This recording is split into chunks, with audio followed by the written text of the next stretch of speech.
So welcome.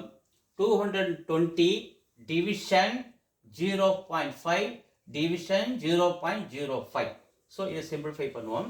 220 division இந்த 0.5 first செய்யலாம். இந்த division 0.05 அப்படியே வச்சுக்குவோம். கீழே டினாமினேட்டரில் ஒரு டெசிமல் தள்ளி புள்ளி இருக்கும் பொழுது நம்ம கீழே 10ஆல் மல்டிப்ளை பண்ணால் அதே மேலே நம்ம 10ஆல் மல்டிப்ளை பண்ணணும். ஸோ கீழே டினாமினேட்டர் 10ஆல் மல்டிப்ளை பண்ணும்போது டெசிமல் கேன்சல் ஆகி 5 அப்படின்னு மாறிடுறாரு. இதை 10ஆல் மல்டிப்ளை பண்ணும்போது 2200 10 இது கூட மல்டிப்ளை பண்ணும்போது 220 2200 மாறிடுறாரு. ஸோ இதை 5 டேபிள் அடிக்கிறேன். 22 4 டைம்ஸ் மீதி ரிமைண்டர் 2 அப்போ 20 மறுபடியும் ஒரு 4 டைம்ஸ் இந்த 0. ஸோ நமக்கு என்ன கிடைக்குது, இந்த டிவிஷன் 0.05 இது அப்படியே இருக்கிறார்.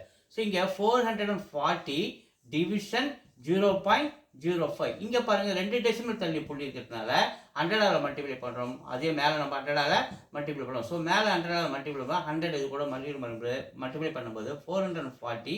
ஸோ இந்த 2 0 வந்துடுறாரு. இங்கே டெசிமல் கேன்சல் ஆகி ஸோ 2 டெசிமல் கேன்சல் ஆகி 100ஆல் மல்டிப்ளை பண்ணுறதுனால டினாமினேட்டரில் 5ஆக மாறிடுறாரு. ஸோ இங்கே 5 டேபிள் அடிக்க 44 8 வாட்டி 40 மீதி ரிமைண்டர் 4 இங்கே 0 இருக்கிறதுனால 40 மறுபடியும் 8 டைம்ஸ். ஸோ இந்த 2 0 அப்படியே நம்ம போட்டுக்கலாம். 8800 இஸ் த ஆன்சர் 3. தேங்க்யூ.